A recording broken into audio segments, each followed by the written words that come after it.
All right, time for our fiscal focus segment brought to you by InfoChoice, your choice of information on Australian consumer finance. Now, whether you've got a home loan or you're looking to get one in the near future, it's always useful to keep on top of the latest mortgage market trends. So, joining us this week to share some insider insights is Timely Homes Head of Retail, Belinda Jackson. G'day, Belinda. Welcome to the Savings Tip Jar. Hi guys, thanks for having me. I'm really excited to be here. Thanks for joining us. Look forward to the chat. So, Belinda, just straight up, we've seen a slowdown in refinancing volumes over the past year or so. But do you think this could pick up again? And why could that be the case? Yeah, look, it's been a very interesting sort of 12 months. So if you think about what's happened over the last 12 months, I think we've seen refinancing come off by about 23% from around this time last year. So it certainly has slowed down. Um, Look, I'm not an economist, but what I am starting to see is there is there's definitely more pressure, obviously, on families, and we are seeing that certainly through our own data that refinancing is starting to pick up a little bit. I think it's when you hear media and you hear all of the reports around interest rates potentially going to rise in August, and we're all waiting with bated breath to see there. It is one of those things that I think for consumers, they need to kind of really look at, well, what are the options that are available to them? From Timely Homes data, we see around half of the applications that are coming through our products at the moment is for refinancing. So there's definitely still appetite out there, but not as frenetic as what it was last year. Belinda, you mentioned something interesting about all the talk about potential interest rate rise. Before that, we were all waiting for this interest rate cut, but suddenly it's turned around a little bit. And I wonder if that's played into people's thinking around whether or not to opt for a fixed rate versus a variable rate. I mean, we've seen just looking at the ABS lending data, fixed rate products look to be pretty on the nose at the moment. The fixed rate home loans making up less than 2% of all new home loan commitments.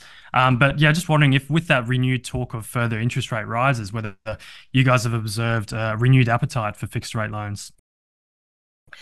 Yes, I would say we definitely have. It's certainly not as strong as what we saw in 2022 and early 2023, but we've seen just over the last 3 months, so since February actually, it's longer than 3 months, that we had around 2% of applications coming through for fixed. It's now sitting at around 9%. So there's definitely more appetite out there. Still, it's not as strong as what we've seen in the past. What I would say about it though is there is some really good sharp fixed rates you can get out there. So if you think about your 1 year fixed rates, if you're able to get yourself into a really sharp product at the moment with a great rate, you're actually able to benefit from savings much earlier than waiting to see what happens with the market. And so where for some people that uncertainty and the hesitation comes when they're waiting to hear what happens with the RBA, if you're able to get yourself, locked into a really nice sharp fixed rate now, you're able to benefit from those savings much earlier. And so I think, I would recommend people to do a bit of research and to see what they can find out there from a sharp fixed rate point of view. Certainly some good food for thought there. I guess, yeah, there is a lot of uncertainty at the moment. It's not about really timing the market, but maybe if you're feeling uncertain, fixed rates can offer that certainty. And we saw that during COVID. All the banks and lenders offered really sharp fixed rate loans with a really low interest rate. And now they're kind of maturing and rolling off those rates. So what's your experience been with that so-called, fixed rate cliff? There's been a lot of hysteria around that. Is that a bit of fact or is there a bit of myth behind that around the kind of expected sharp rise in arrears and whatever when people can't afford their mortgage anymore? Look, there's no question it certainly puts some people into a panic, I suppose I would use that term. But to say that it was a cliff, I'm not sure that I've necessarily seen that through our book of business. We've worked really closely with people that have been rolling off those super sharp fixed rates by being able to get a really sharp rate from our bank to help customers when they're rolling off. The other thing that we've also seen is that we have been seeing more rate reduction requests come through. So where people are, contacting their lender to ask what you can do. We've certainly seen that about 30% of customers that have come through the Timely Home Book asking for a rate reduction are coming, those that are rolling off fixed rates.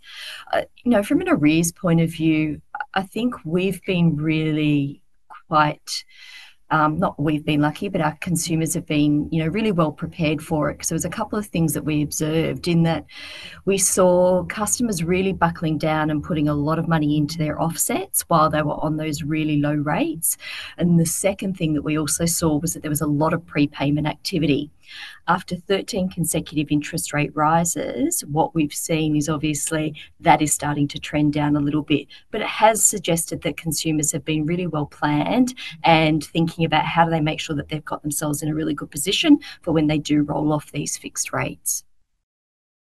And Belinda, another trend that seems to be apparent is investment lending seems to be really starting to pick up. I mean, there's so much talk of the great exodus of investors out of the market. They wanted out. They were getting too stung by interest rate rises and restrictions on how much they can put up rent and whatnot, that they were just quitting the game. But just looking at the ABS figures, it looks like it's picking up quite a bit at the moment. So I'm wondering, what's driving that lift off in investment lending, and also interestingly, we're seeing more first home buyers investing. So as in their first home loan is for an investment property rather than for their own home. Is that what you guys are seeing as well? Yeah, let me start with the first part of that question, which was around what's been happening around investors.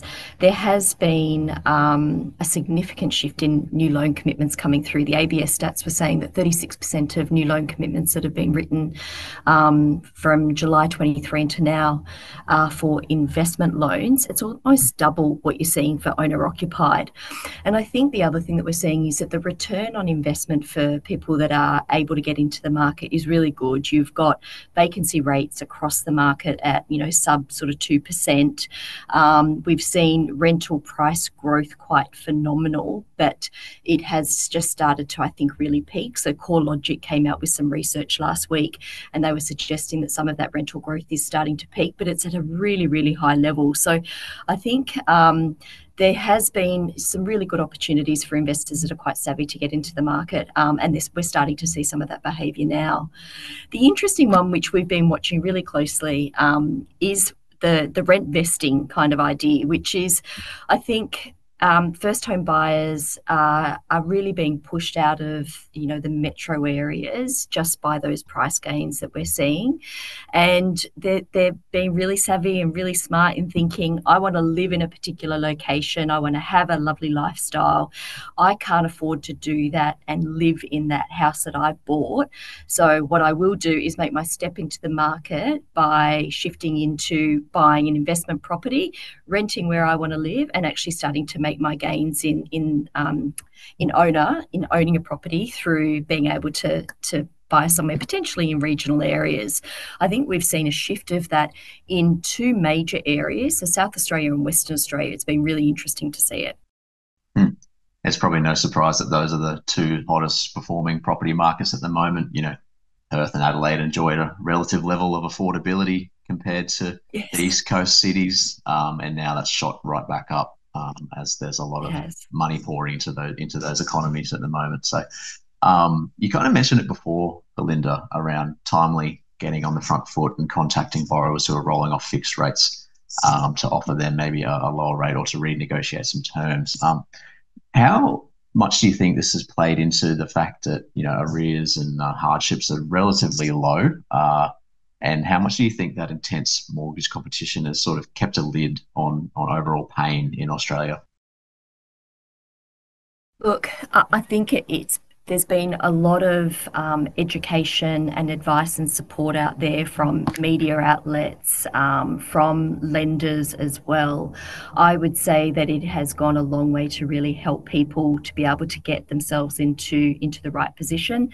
There's no question to say that there will certainly be some consumers that are feeling it much more than others, but I think being really proactive and getting on the front foot has definitely helped a lot of consumers through that time. And the education and support that's available out there has really helped people through that time.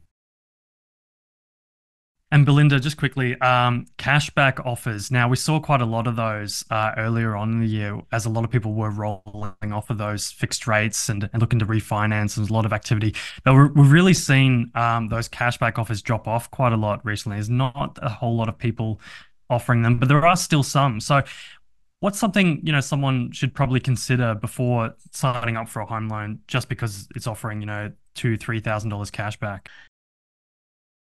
Yeah, there's a couple of things that I would suggest people have a look at is, the enticement of having, a sum of money to go and buy something or to use it for other purchases for the house is probably really attractive. But a couple of things I would probably watch out for is I'd definitely be looking at the comparison rate to see, am I actually giving up some of that cash back by being charged a lot of fees. So really looking at what the those fees are for switching, because you've got fees on the way in, but you've also potentially got fees on the way out. So I think it's really being really mindful of some of those things.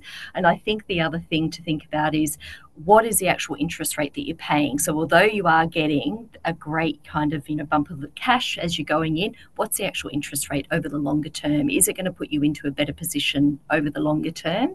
For Timely Home, we haven't necessarily participated in cashbacks as a strategy. What we have been thinking about is focusing on two things for consumers that will always be ever present. One, which is the interest rate. So what's the best rate that we can provide you? And then once again, fees. So what's the opportunity that we've got around no fees or low fees to help consumers out every day? There we go, Belinda Jackson. Thanks for providing us a bit of a good insight straight from the coalface of an emerging digital lender in Australia. Thanks so much for joining us on the Savings Tip Jar podcast. Thanks, been great to be here.